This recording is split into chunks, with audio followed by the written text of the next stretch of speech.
Hi. Okay, so for my presentation, it's going to have three parts. We're going to give a little bit of context, and then I'm going to introduce you to my project, what I've been working on, and we're going to finish up with some feedback and listening rhetoric. So keep that third part in mind because we really do want to hear from you. So to jump right in, I love a lot of the things that we've been talking about in terms of rhetoric, that it's the umbrella term for influence, that it's this realm where emotions are part of the proof, and it requires conscious, deliberate use of words. It involves inviting someone to believe in something, communicates a message others can't access without hope, and it's sincere.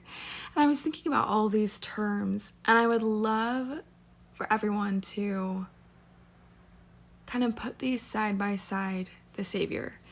And the longer that I've been in this class, the more I've realized how incredible the Savior is, and the fact that he really is the master rhetorician.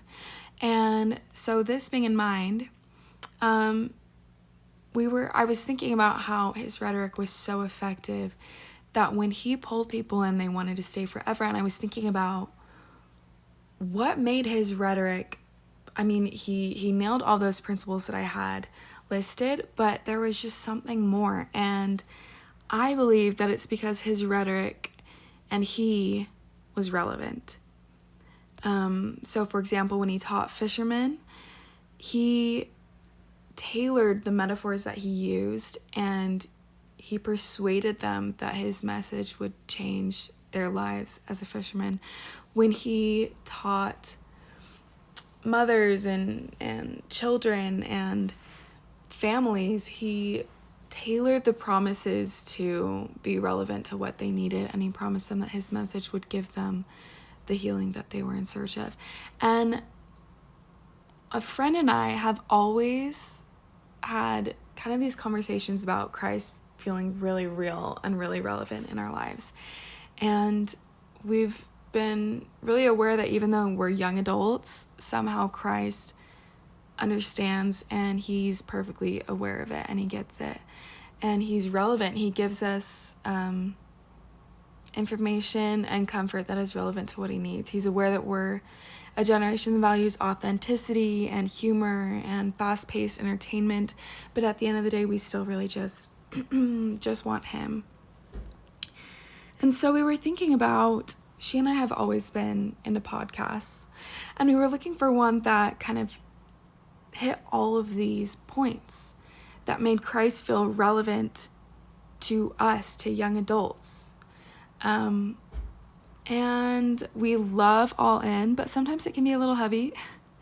We love what we said because it's funny, but it's not very edifying. And then we love Follow Him, but it's not really tailored to young adults, and it's like 40-minute episodes.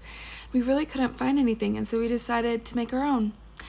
And so there's 20-minute episodes. It's 100% about Jesus. We pick a different name of Christ for every episode. We try and be funny, we try and entertain, and at the end of the day, we try to persuade teens and young adults that Jesus Christ is real and relevant. And so here are some memes that I like, and we really want to hear you. So if you're one of the few people who is actually watching this, and even one of the few that would comment, I'd love to hear any of your thoughts about, sorry, I'm losing my voice,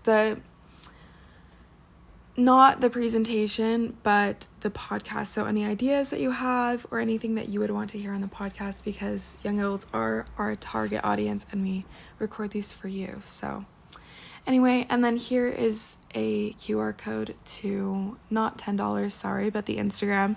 I was going to have a little drawing where everyone who entered, I was going to pick one person and get $10. But anyway, I really, really hope you follow, because we try and post things on the Instagram that are relevant to Christ and make Christ feel relevant to you. And have a great end of semester.